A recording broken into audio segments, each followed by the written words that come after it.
රන් බිමට අරුණැල්ල ගවේෂණාත්මක කෘෂි කාර්මික වැඩසටහන.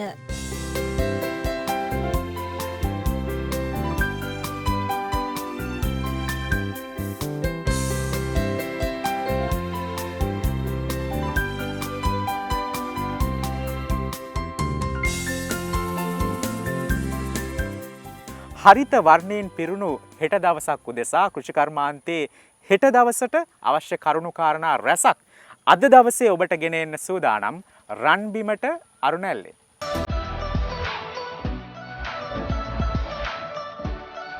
ශතවර්ෂ ගණනාවක් ඈතට දිව යන ගෙවතු වගාව පවුල් ගොවිතැනේ සහ දේශීය ආහාර පද්ධතිවල අනිවාර්ය අංගයක් වුණා. මේ නිසාම ගෙවතු වගාව ලොව පුරා ඉපැරණිම ස්වයංපෝෂී වගා ක්‍රමය ලෙස සලකයි. එසේම නවීන කෘෂිකර්මාන්තයේ ආරම්භය ගෘහය වටා ඇති කුඩා ගෙවතු බිම් වලින් ආරම්භ වූ යපුම් නිෂ්පාදන පද්ධතියේ පුළුල් වීමක් ලෙස සලකයි. ගෙවත්ත බොහෝ සංවර්ධනය වන රටවල කෘෂිකර්මාන්තයේ සහ ආහාර නිෂ්පාදන ක්‍රමවල ප්‍රධාන කොටසක් වන අතර ගෝලීය ආහාර අර්බුදයකදී පවා මිනිසාට සහ සතුන්ට ආහාර හිඟතාවක් නොමැතිව ජීවත් විය හැකි එකම ස්වයංපෝෂී පරිසර හිතකාමී වගා ඒකකයේ ලෙස අවිවාදයෙන් යුතුව හැඳින්විය හැකියි. එයින් ගෙවතු වගාව එදා සිට අද දක්වා විවිධ අයුරින් විවිධ තේමාවන් විවිධ සංකල්පයන් සහ තාක්ෂණික හඳුනා දීම් ඔස්සේ පන්නරය ලබා ඇත.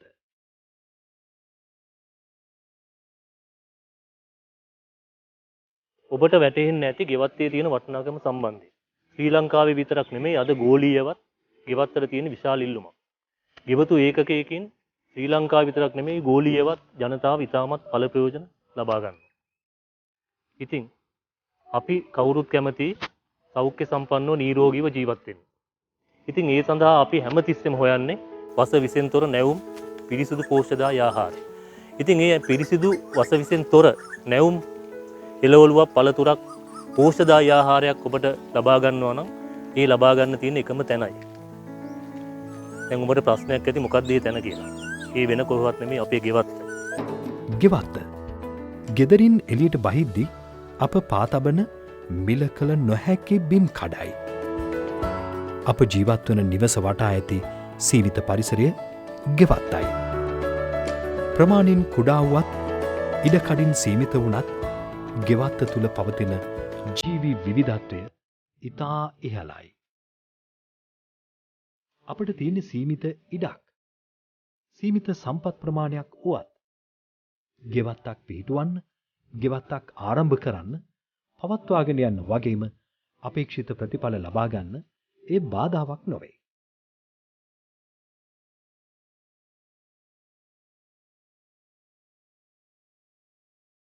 ගෙවත්ත සෑම විටම වස විසින් තොර නැවුම් පිරිසිදු ආහාර අපට ලබා දෙනවා. කඩපිලෙන් පොලෙන් ගන්නා ආහාර සමග ගෙවත්තේ ආහාර සම කළ නොහැකි. අයහපත් දේශගුණික තත්ත්ව අප අද්දුටු බියකරු කොරෝනා වැනි ලෝක වසංගත හමුවේ පවා ගෙවත්ත තුලින් අපේ ආහාර අපිටම හදාගන්න පුළුවන් වුණා. ඒ හින්දා අපේ පවුල් බඩගින්නේ හිටියේ නැහැ. එළවලු ගිනි ගණන් කියලා හීල්ලුවේ නැහැ. ගෙවත්ත අපේ බඩකට පිරෙව්වා. ගෙවත්තේ නිපද වෙන පමණට වඩා වැඩි ආහාර නොයසේනම් අතිරික්ත නිෂ්පාදනය අලෙවි කිරීමෙන් කල් තබා ගැනීමෙන් අතට මුදලක් ලැබෙනවා. ඒ වගේම ඒ පවුලට සවියක්. ඉතින් ගෙවත්ත පෝෂණයෙන් සහ ආර්ථිකයෙන් ශක්තිමත් පවුලක් නිර්මාණය කරනවා. ඒ වගේම තමයි පවුලේ සැමගේ ව්‍යායාම මධ්‍යස්ථානයේ විදිහටත් ගෙවත්ත යොදා ගන්න පුළුවන්. හරිත දසුන් නොඉඳුල් පස සහ පරිසරය නැවුම් වාතය වගේම නව සංකල්පයන් හා සුසැඳි නිර්මාණ සිත වගේම ගතත් නිවා දමනවා. තවත් අතකින් ගෙවත්ත කියන්නේ කෘෂිකාර්මික දැනුම පරම්පරාවෙන් පරම්පරාවටත් අසල්වැසියන්ටත් බෙදා දෙන හරිත තාක්ෂණ බිම් කඩක්. ස්වයං නිර්මාණශීලීත්වයකට ගෙවත්ත කියන්නේ හොඳම තැනක්. ඔබේ නිර්මාණශීලී සිතිවිලි යථා නිර්මාණයක් බවට පෙරලන්න ගෙවත්ත හොඳම තැනයි. අපි පවත්වාගෙන යන ගෙවත්තෙන් බහුවිධ භෝග නිෂ්පාදනයන් සත්ව නිෂ්පාදන ලබා දෙමින් රෝග හා පලිබෝධ හානි භෝගවල පෝෂණ උණතා අවම වනසේ වසර පුරාම අඛණ්ඩව පවත්වාගෙන යන්න පුළුවන් නම් ඒ ගෙවත්ත අපට තිරසාර ගෙවත්තක් ලෙස හඳුන්වා දෙන්න පුළුවන්. රන් බිමට අරුණැල්ල. ඔබේ ගෙවත්තේ පස, ජලය, හිරුවෙලිය, ඉඩකඩ වැනි සීමිත සම්පත් කාර්යක්ෂමව යොදා ගැනීමට හැකිවන පරිදි ගෙවත හොඳින් සැලසුම් කරන්න. මෙහෙම සැලසුම් කරපු ගෙවත්තකින් අවුරුද්ද පුරාම අපට අවශ්‍ය එළවලු, පළතුරු, අල වර්ග වගේම සත්ව නිෂ්පාදනයන් ලබා ගන්න පුළුවන්. මේ සීමිත සම්පත් සිරස් වූ වගේම තිරස්වත් භාවිත කරන්න අමතක කරන්න එපා. මේ තුලින් විවිධ භෝග ප්‍රභේද ඉතා අලංකාර ලෙස වවා ගන්න පුළුවන්. ගෙවත්තේ භෝග වවන්න ඕනේ මිශ්‍ර භෝග විදියට. මිශ්‍ර භෝග විදියට ගෙවත්තේ භෝග වැවීමෙන් භෝගවල මූල පද්ධතීන් විවිධ ගැඹුරින් පිහිටනවා. මේ හින්දා පසේ විවිධ ස්තරවලින් පාංශු පෝෂක ලබා ගැනීමට භෝගවලට හැකියාවක් ලැබෙනවා. මේ හින්දා භෝග අතර තියෙන තරගකාරී බව අඩු වෙනවා. භෝගවල දිරිය වැඩි වෙලා පරිබෝධ හානි අවම වෙනවා. මේක ගෙවත්ත තිරසරව පවත්වා ගන්න උදව් වෙනවා. ගෙවත්තට ඉතා පහසුවෙන් හඳුන්වා දෙන්න පුළුවන් භෝග ප්‍රභේදය තමයි ශ්‍රී ලාංකේය රසය සහිත සම්ප්‍රදායික භෝග. මෙම භෝග හොඳ අස්වැන්නක් ලබා දෙන නිසා කාබනිකව වගා කිරීම ඉතා පහසුයි. කාබනික වගාව ඔබේ ගෙවත්තේ තිරසර භාවයේ ඉහළ නංවනවා වගේම පරිසර හිතකාමී හරිත වගාවකට ඔබේ ගෙවත්ත යොමු කරනවා. ගෙවත්තට භෝග තෝරා ගැනීමේදී භෝග අවශ්‍යතාවන් ගැන සැලකිලිමත් වන්න. එය තිරසර ගෙවත්තකට අඩිතාලම දමනවා.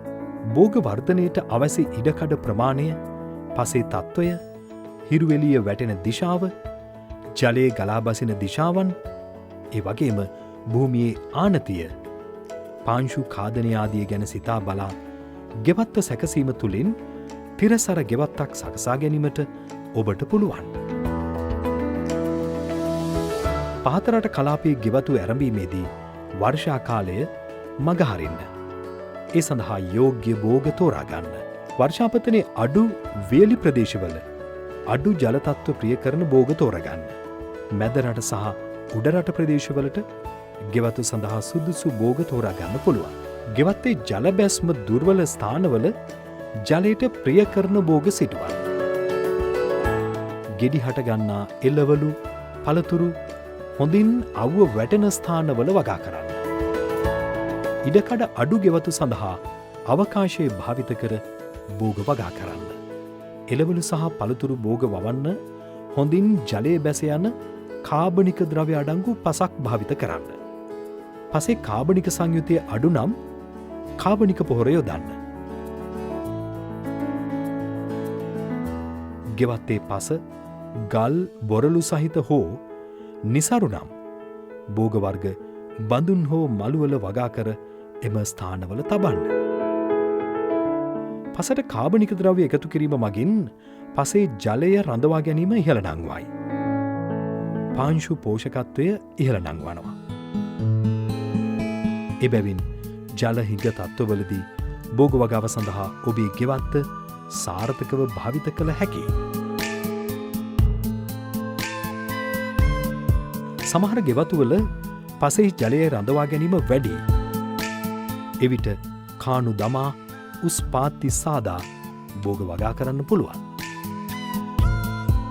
ගෙවත්තට විවිධ වර්ණ සහිත භෝග සංකලනයන් භාවිත කරන්න. මේ මගින් වර්ණ 5කින් යුතු ආහාර වේලක් සෑම දිනකම ගෙවත්තෙන් ලබාගත හැකියි.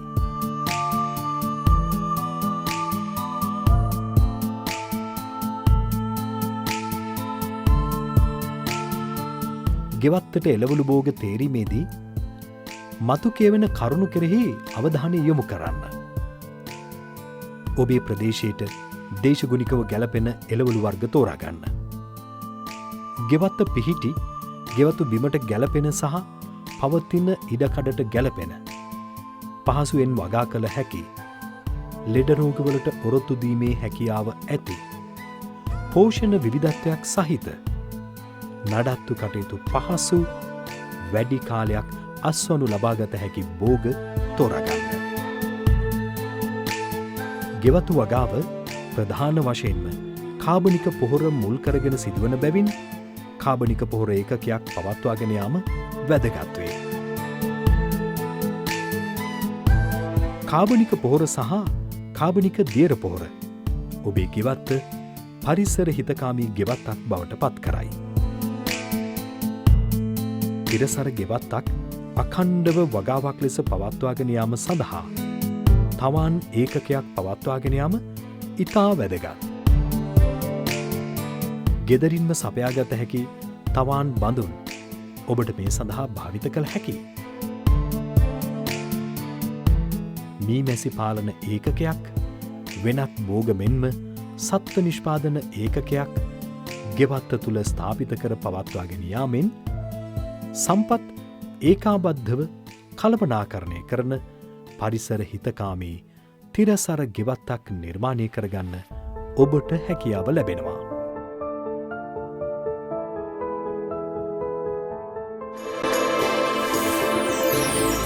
රන් බිමට අරුණැල්ල. කෘෂිකර්මාන්තයට නිරන්තරයෙන් අතහිත දෙන රන් බිමට අරුණැල්ල වැඩසටහනින් අපි අද දවසේ ඇවිල්ලා ඉන්නේ බත්තරමුල්ල පන්නිපිටිය පාරේ තියෙන ෆ්ලවර් මාස්ටර් බයි අරුණ ව්‍යාපාරික ස්ථානයේද. මේ ව්‍යාපාරික ස්ථානයේ කෘෂිකර්මාන්තය වෙනුවෙන් මොන වගේ දේවල්ද සිදුවෙන්නේ කියන කාරණාව පිළිබඳ අපි කලින් වැඩසටහන වලත් කතා බහ කරලා තිබෙනවා. විසිතුරු මල් පැල, ඒ වගේම විසිතුරු පැලෑටි වර්ග වගේම මේ වෙද්දී ලොකු අවශ්‍යතාවක් බවට පත් වෙලා තිබෙනවා ඔබේම නිවසේ ඔබට අවශ්‍ය දෛනික පරිභෝජනයට අවශ්‍ය ආහාර ද්‍රව්‍ය රෝපණය කර ගැනීම. ඒ සඳහාත් ලොකු පිටිවහලක් ලබා දෙන්න මේ ආයතනය කටයුතු කරනවා. අපි එහි හිමිකරුවා අරුණ කුමාර මහත්මයාත් එක්ක කතා බහ කරන්න සූදානම්. ආයුබෝවන්. ආයුබෝවන් නමිල. අපි ඔබත් එක්ක කලින් වැඩසටහන් වලත් කතා බහ කරලා තිබෙනවා. විශේෂයෙන්ම මේ ස්ථානය විසිතුරු මල් පැල, පැලෑටි වර්ග ඇතුළු බොහෝ දේවල් ඔබට මිලදී ගන්න ඒවා දැක බලා ගන්න පුළුවන් තැනක් විදිහට වගේම අපි අද දවසේ වැඩි අවධානයක් යොමු කරලා කතා බහ කරන්න බලාපොරොත්තු වෙන්නේ මේ ආහාර හිඟය පිළිබඳව කතා බහ කරද්දී ඔබට ඔබේ නිවසේම මොන වගේ පරිභෝජනය කරන්න පුළුවන් භෝග වර්ගද වගා කරගන්න පුළුවන් මේ ආයතනය මගින් ඊට මොන වගේ පිටිවහලක්ද ලබා දෙන්නේ කියන කාරණාව පිළිබඳ අපි කතාව පටන් ගමු අරුණ. ඔව් අමිල. දැන් අපේ ආයතනය පිහිටලා තියෙන්නේ හරිම නාගරික පරිසරයක. ඉතින් ඒ වගේම මේ ප්‍රදේශයේ සිටින සහ මේ අවට තියෙන සියලුම තැන්වල මම හිතන විදිහට ඊටාම පොඩි ඉඩකඩක් තමයි තියෙන්නේ. ඉතින් ඒ පොඩි ඉඩකඩේ දැන් කවුරු කිව්වත් කොහොමද වවන්නේ? ওই ප්‍රශ්නේ තමයි මිනිසුන්ට එකපාරටම එන්නේ. ඇත්තටම ඒක මහා ලොකු වැඩක් නෙමෙයි කියන එක ඔප්පු කරලා තියෙනවා අපි. මොකද අපිට පොඩි පෝච්චි වල සාමාන්‍යයෙන් අඩියක් වගේ පළල අඩි එකමාරක් විතර උස පෝච්චි වල අපිට පළතුරු පැල, එතකොට ඒ වගේම මේ කොච්චි, මිරිස් සියලුම දේවල් වවා ගන්න පුළුවන්. ඒක මේ ලොකු දෙයක් නෙමෙයි. ඉතින් ඒ වගේම ඒකට පෝර නැහැ. දැන් ලොකු ප්‍රශ්න නේවා. ඇත්තටම පොහොර අපිට හදා ගන්න පුළුවන්.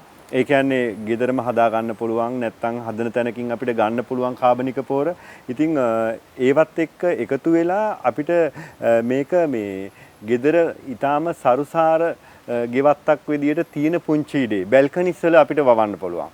ඉතින් දැන් අපිට මල් වෙනුවට අපිට පුළුවන් ඇත්තටම කැඳ බොන්න හොඳ මේ වගේ හාතවැරියා වැලක් වවන්න බැල්කනි වලනේ. ඉතින් ඒ වගේ අපිට කියන්නේ අපේ ගෙවත්ත ගස් කොළන් වලින් පුරව ගන්න ඕනේ කොහොමත්.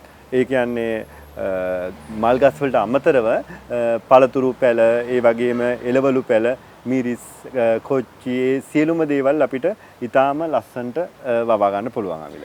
ආසන්න වශයෙන්ම ඔබට තිබෙන මේ ඇතිවෙයි හැකියයි බලාපොරොත්තු වෙන ආහාර හිඟය අවම කරගන්න ඔබට තිබෙන ඉඩ ප්‍රමාණය අනුව ඔබ ඊටාම කුඩා වපසරියක ජීවත් වුණත් ඒ ඉඩ ප්‍රමාණය කොහොමද පළතුරු පැලයක් පරිභෝජනය කරන එළවලු භෝගයක් වගා කරගන්න කියන කාරණාව පිළිබඳව තමයි අපි පැහැදිලි කරන්න සූදානම්.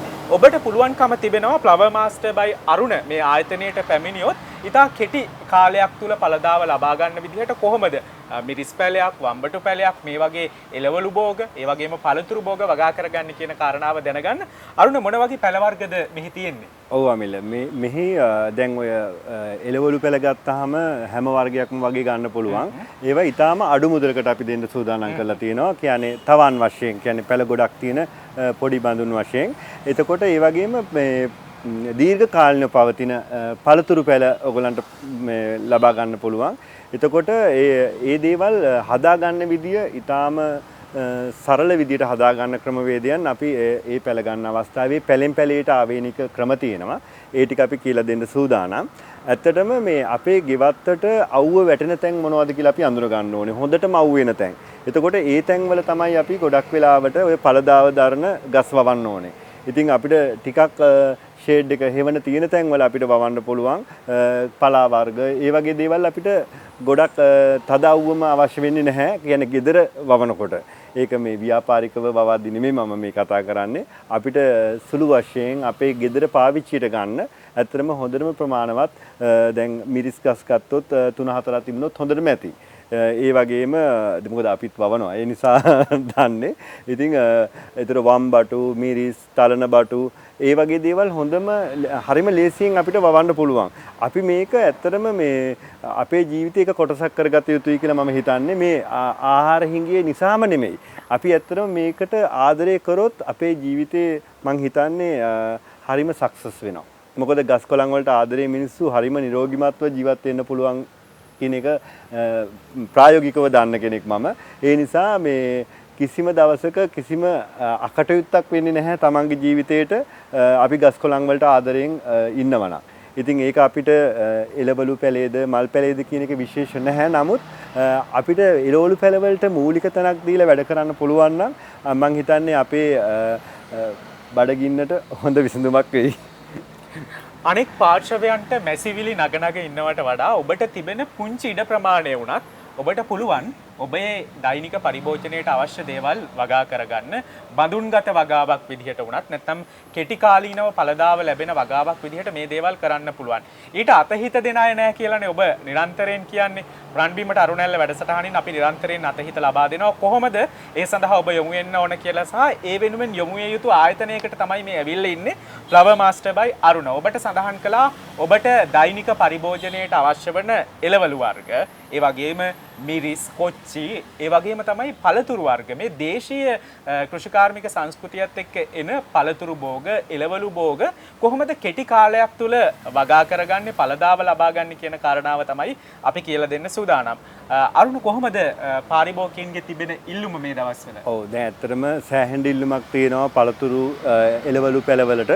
ඉතින් ඒ වගේම මේක මේ දැන් ගොඩක් වෙලාවට මේ නාගරික පරිසරය හොයාගන්න නැහැ. මේ දැන් කිව්වට පස් එහෙම හොයාගන්න නැහැ. ඉතින් අපි මේ පස් මිශ්‍රණ පවා අපි මෙතන හදලා තියෙනවා කෙනෙකුට සාධාරණ මුදලකට අරගෙන ගිහිල්ලා පෝච්චු වලට දාලා පැලටක හිටව ගන්න විතරයි තියෙන්නේ. ඉතින් ගොඩක් වෙලාවට පළතුරු පැල හිටවද්දී අපිට වැඩි පසක තමයි පළතුරු පැල හිටව ගන්නුනේ බඳුන්ගත කරනකොට. බිම හිටවද්දී නෙවෙයි පෝච්චු වල හිටවද්දී. අර වැලි වල රත් වීමත් එක්ක ඒ කියන්නේ ඒ වගේම වතුර හොඳට ෆිල්ටර් වෙනවා. වතුර බැහැලා යන එකත් එක්ක ඇත්තටම හරිම සාර්ථකව පළදා වෙනවා. ඔයගලන්ට මේ පේනවා ඇති.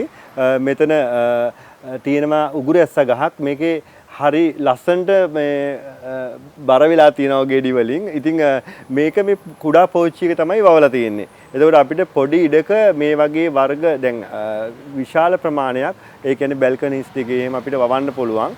ඉතින් මේවා අපි කඩෙන් ගන්න ගියාම ලොකු වියදමක් අපිට දරන්න වෙනවා. කොහොමත් මේ කියන්නේ කොයි කාලෙත් මං හිතන්නේ පළතුරු හොඳ දේවල් ගන්න ගියොත් අපිට ලොකු මිලක් වැය කරන්න වෙනවා.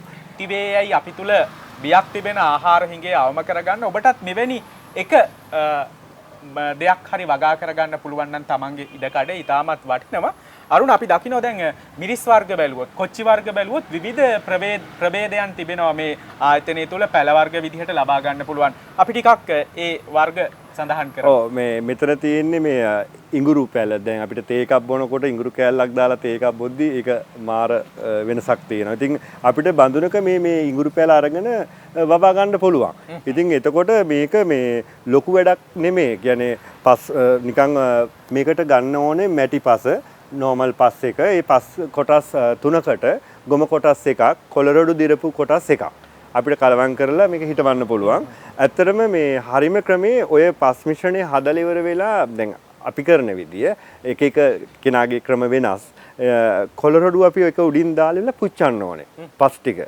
ඒ කියන්නේ ඔක්කොම එකතු කරලා ඔය බිම වැටෙන කොළ එකතු කරලා ඒ පස් මිශ්‍රණය උඩට දාලා ඉවරලා පුච්චනවා. ඒ පුච්චලා ඒකත් එක්කම කලවම් කරලා තමයි ගන්න ඕනේ. එතකොට ඊටා සාර්ථකව මේ බඳුන්ගත ශාකයක් විදිහට වවනකොට හානි කරදායක වෙන්නේ නැතුව ඊටා සාර්ථකව වැවෙනවා. එතකොට දැන් අපි කොච්චි ගස් ගත්තොත්, මිරිස් ගස් ගත්තොත්, ඒ වගේම වම් බටු, තලන බටු, ඒ වගේ ප්‍රභේද වලට ඇත්තටම එක එක පොඩි පොඩි ප්‍රශ්න එනවා. එතකොට පිටි මකුණ කියලා එනවා, කොළ කොඩ වෙනවා, කොළ කහ වෙනවා. දැන් මේ පැලෙත් අපිට දකින්න පුළුවන් පොඩක් පත්‍රවල කහ පාට ගතියක් තියෙනවා. ඒ කියන්නේ මේ නයිට්‍රජන් ඌනතාවයට මේ පෝර මදි. ඒ කියන්නේ කෑම බීම ඕන නිතරම. දැන් මේකේ ගෙඩි පළදාව වැඩියෙන් එනකොට මේ ඔයගලන්ට පේනවා ඇති ගොඩක් ගෙඩි තියෙනවා. නමුත් පත්‍ර ටිකක් කහ පාට වෙලා. මේ ලෙඩක් නෙවෙයි. මේකට අපි වේලිච්ච ගොම අහුරු දෙකක් විතර දැම්මාම හොඳට ආපහු කොළ පාට වෙලා හිතා ගන්න බැරි විදියට දළු දාලා මේ පැලේ වැවෙනවා. මොකද මේ පොඩි ඉඩකනේ මේක තියෙන්නේ. දැන් අපි මේක බිම තිබුණොත් මේ ප්‍රශ්නේ එන්නේ නැහැ. ගොඩක් දුරට එනම හරිම අඩුයි. හොඳ කොළ පාටට මේ ගහ තියාගන්න පුළුවන්. දැන් මේකට වෙළඳපොලේ කලින් නම් තිබුණා විවිධ රසායනික පොහොර. දැන් රසායනික පොහොර නැහැ. නමුත් මේකට දැන් ගොඩාක් අපේ රටේ නිෂ්පාදන තියෙනවා. ඒ කියන්නේ ඕගනික් පොහොර වර්ග ගොඩක් දෙනා හදලා තියෙනවා.